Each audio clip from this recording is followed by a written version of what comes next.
Franchitti will be starting in 18th place, a position he is not accustomed to. And right alongside is Will Power starting 17th. J.R. Hildebrand starting 15th. Danica Patrick 9th, and Ryan Briscoe in the 5th starting position. As they come out of turn number 4, the pace car has already dropped down, and here they come down the front straightaway, and the final race for the championship is green.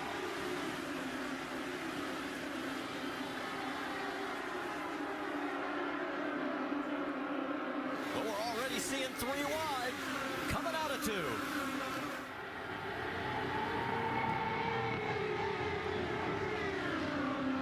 Dario Franchitti in the number 10. Will Power right alongside. They're going to try to feel themselves out a little bit, I think, guys. They didn't want to get in any early trouble. Spoke to both those guys. They know they have to be there at the end. And Eddie, as we know, when you start a race, you might have a plan. You take the green flag and you put your foot on the gas, and all you want to do is pass the car that's in front of you. The only plan these drivers have right now is to make sure they don't make a mistake. That's a big, gnarly, massive cars, and everybody is trying to find their rhythm. Right now it is Tony Kanaan up front of Ed Carpenter, Oriol Servia, Marco Andretti, Ryan Briscoe. And farther back, just pick your favorite driver because they are literally wheel to wheel, side by side. Remember, this track has changed since you and I ran here, Eddie. They put a higher banking here up to 20 degrees. And this track is very different because of the dog leg in the front. The drivers are going through turns 3 and 4 right now. And this dog leg in the front, you come up here and basically it's another left-hand turn, and you have to watch who's on the inside of you because you can really squeeze somebody down. This is one of those places where you have to make sure your spotter and you are working in total tandem. Tony Kanaan's looking really strong. Look right in the middle of that screen. There's the number 10 of Dario Franchitti as he is continuing to sort of be in the middle of things. And you can see we'll keep updating you as the points as they run. There's the 12. And Dario's just getting ahead of Will Power now as we look out the back. Things starting to sort out a little bit now. All those sparks you see, remember, full fuel right now. Tire pressures will build as they run a few laps. Raises the car off the ground. Those sparks will go away. Nothing to be concerned about for the drivers at this time. Checking in on that battle for 4th right there, Ryan Briscoe, Oriol Servia. Tell you who's really impressive right now is Ed Carpenter. He's picked up where he was in Kentucky. On board with Briscoe. The 98 of Alex Tagliani on the high side. Oh, so close up there. Touch. There.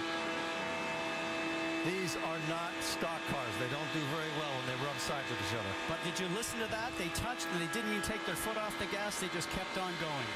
That was Ryan Hunter-Ray on the outside. He made a good move to avoid making that a 3-car pileup as he was on the worst end of that, being on the high side. Nothing's changed up front. Tony Kanaan is still leading, but boy, the action back behind him, he doesn't know what he's missing. He does know what he's missing. He's glad he's not in the middle of it. Right now, Franchitti is running. Well, he's just moved up into the 18th position.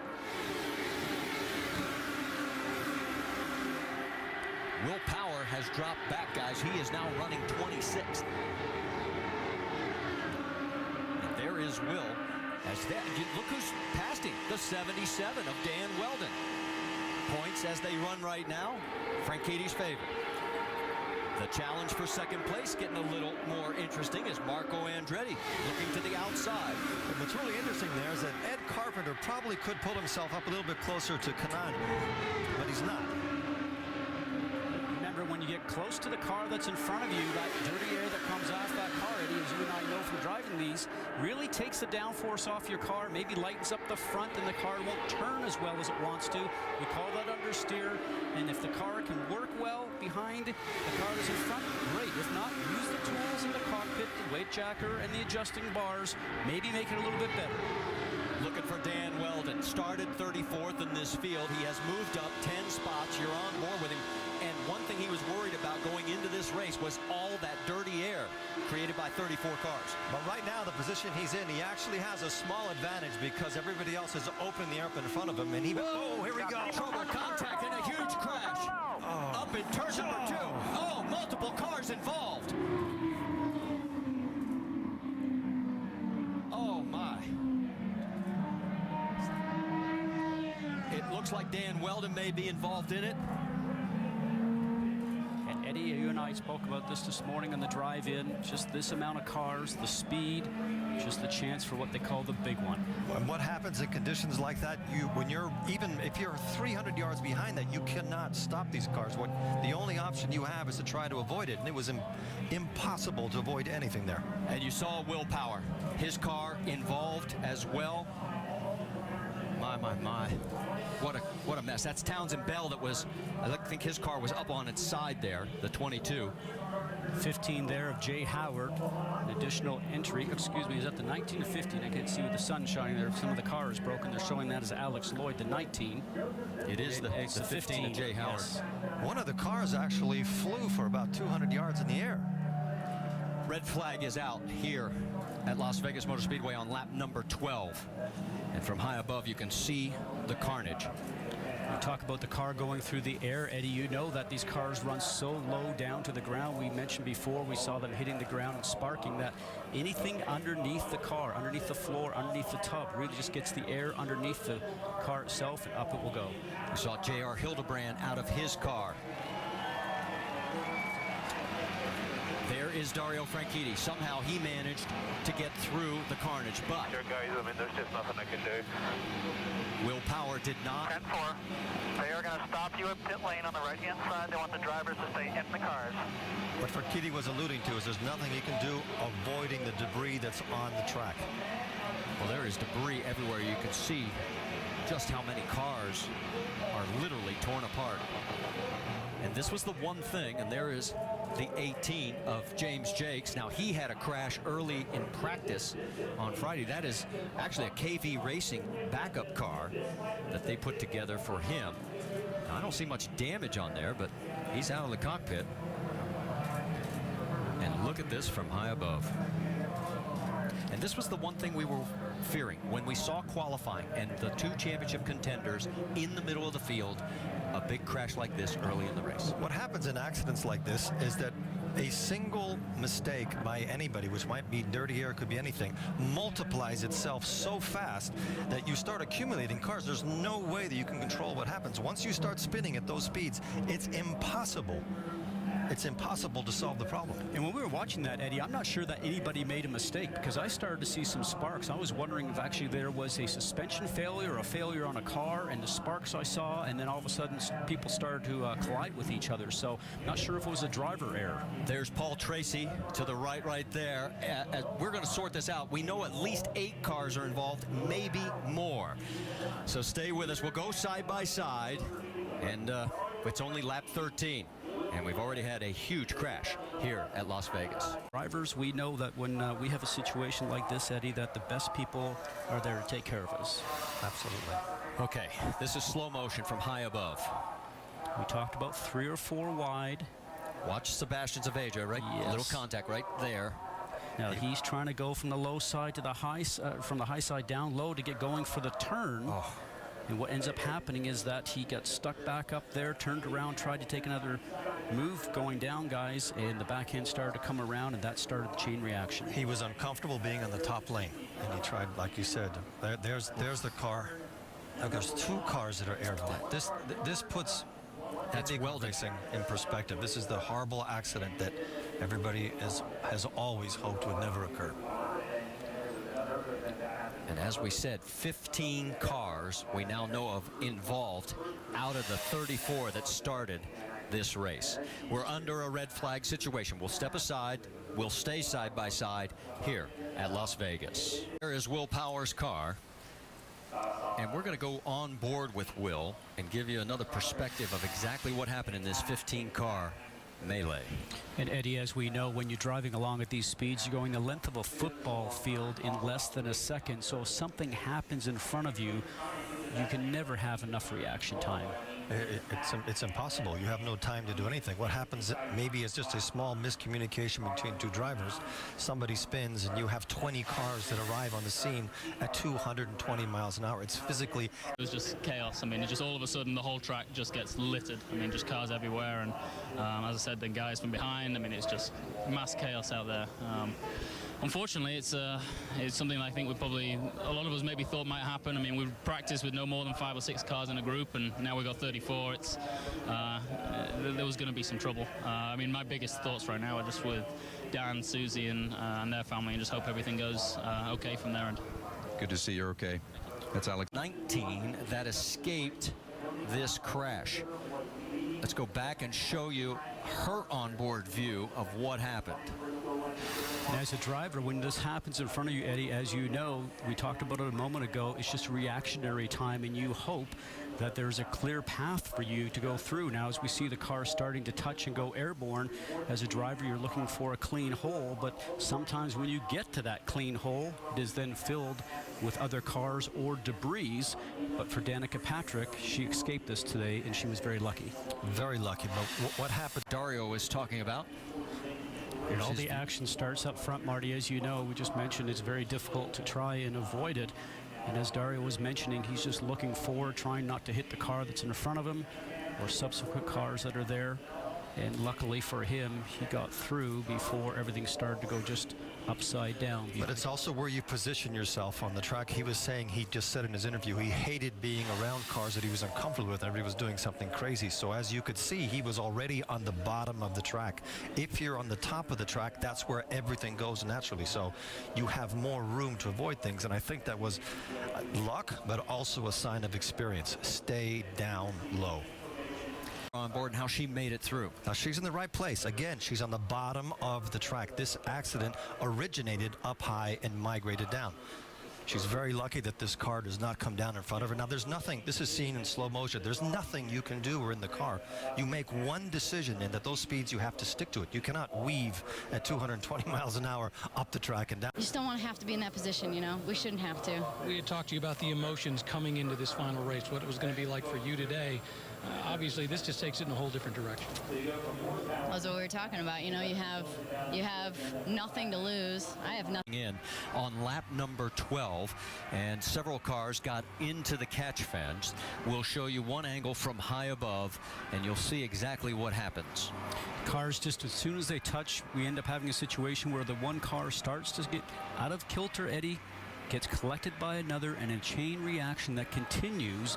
And as we discussed before, at these speeds at over 220 miles an hour, we really are just a passenger. You're a passenger, and really how you deal in that accident is just a question of reflex. Once these things start, it's just an accumulative effect of cars and pieces, gearboxes, and whatever being bounced around the track. And there's nothing you can do. You just have to ride it out and hope you're in the right place. And many of these drivers, unfortunately, were not. And multiple cars got into the air, including Dan Weldon's car right there, as you see, as it goes into the catch fence as well. And it's just unbelievable carnage. Every driver that we have talked to said they have never seen. So many years, Eddie, as you know, and all through the decades that we had when injuries were very strong, not only injuries but deaths. And I think of Mark Donahue, who drove for him and was killed. It's a difficult situation, but we're all in this as a family because we love the sport. A very big family, and there is absolutely nothing that can prepare you for moments like this. All right, we are getting word that there's Randy Bernard. Our thoughts and prayers are with his family today. IndyCar, its drivers and team owners, has decided to end the race. In honor of Dan Weldon, the drivers have decided to do a 5-lap salute in his honor. It will take place in approximately 10 minutes. Thank you. There will be no one-on-one interviews or questions. Thank you. Did he confirm he's... All right, we came in late on that, and folks, this is the hardest part of our job, and the last time I had to do this was 2006 with Paul Dana, but we have lost Dan Weldon today here at Las Vegas MotorSpeedway. A tragic accident on lap number 13, and Dan Weldon killed today here at Las Vegas MotorSpeedway. There'll be a 5-lap salute. Stay with us, please.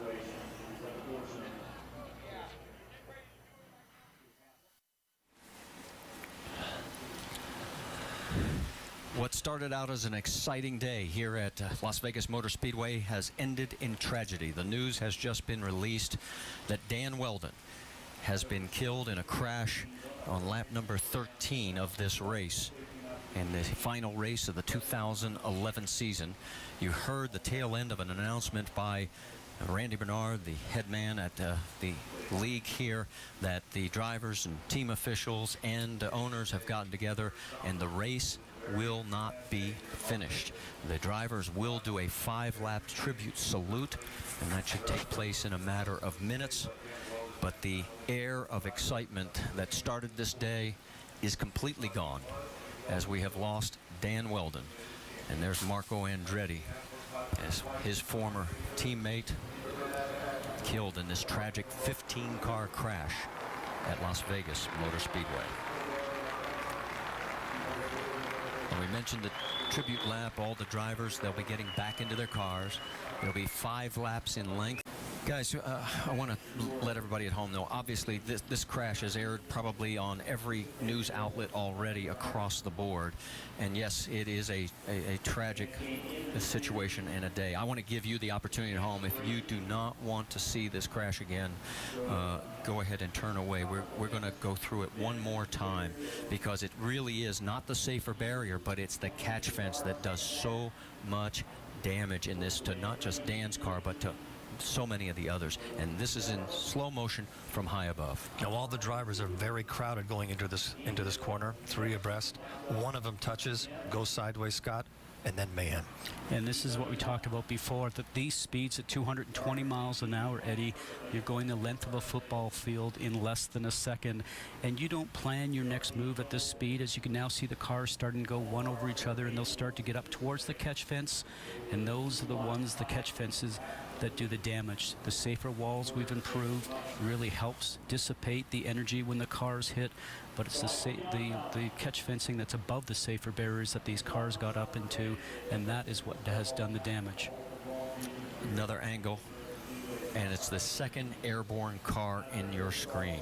And as you mentioned, Eddie, cars just going for the same spot, and at this speed it just starts to go sideways. Cars start to climb up and over, and as further cars continue to come into frame, you'll see cars starting to slide through and jump into the air, and now watch towards the catch fence, and the car now goes up, it's airborne, and it gets catapulted, and it gets into the catch fencing with the cockpit area first, which is something that you just cannot be prepared for. And there's nothing you can actually do.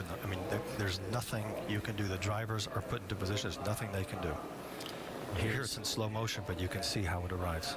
And the parts are going everywhere, and as a driver, you're trying to miss the large pieces, the cars themselves, and parts are falling out of the sky. You really don't know where to go or what to do, and if you escape this and you get through it, you sort of pinch yourself when you're on the far side of it and said, I made it. And unfortunately, some did not.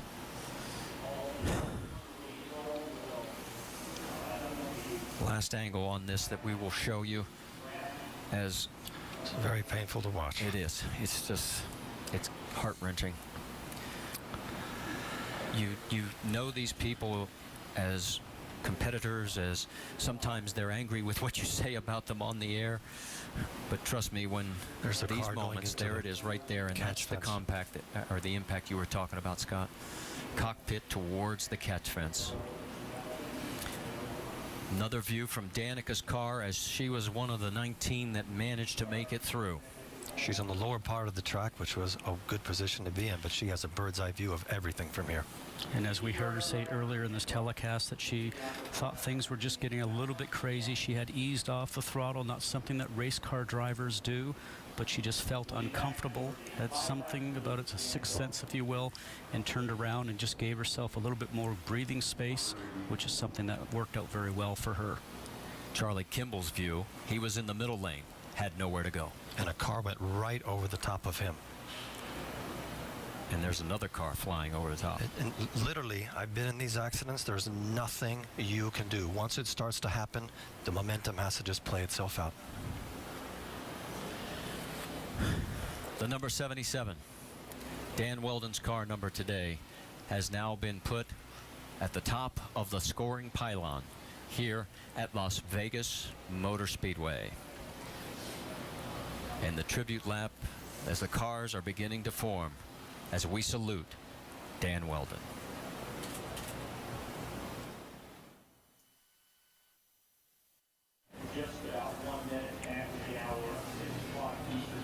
never say race car drivers don't have emotions, that they feel nothing.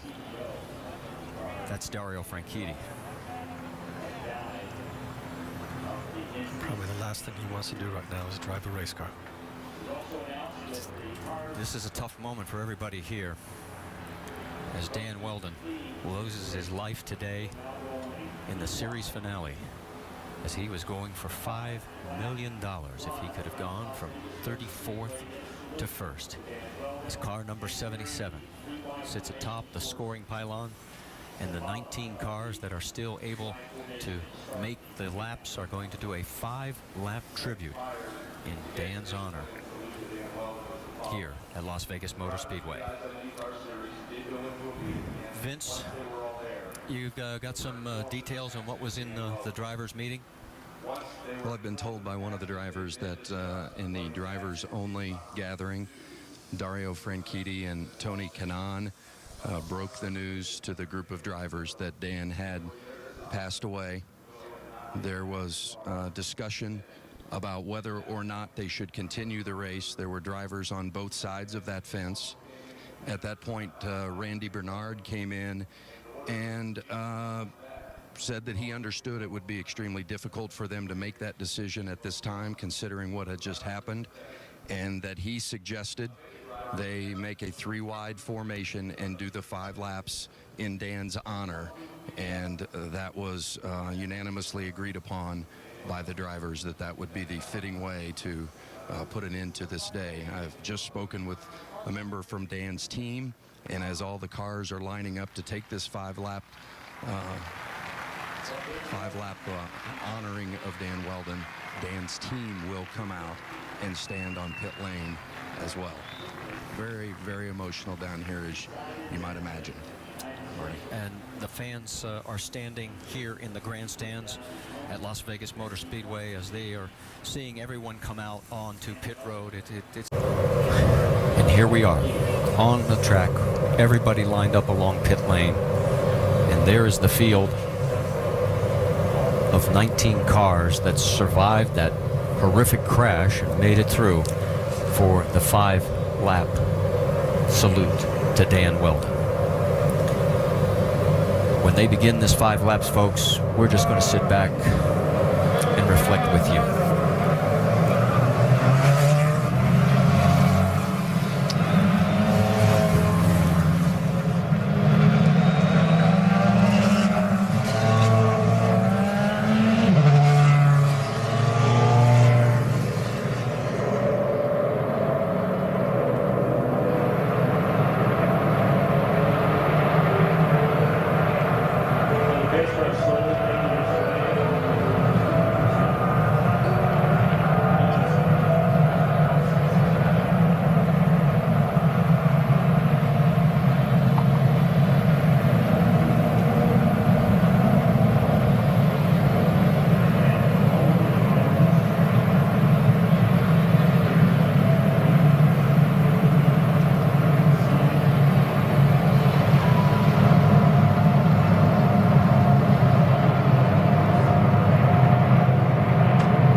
So the 2011 Izod IndyCar Series comes to a close, but not the way that any of us had anticipated nor wanted.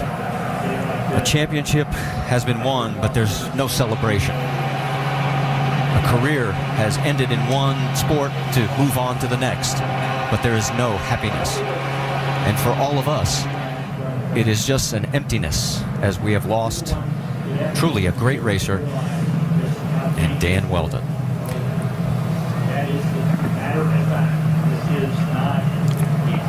Jamie Little has been standing by at University Medical Center. 3 others were transported: J.R. Hildebrand, Pippa Mann, and Will Power. Jamie, can you give us an update from there?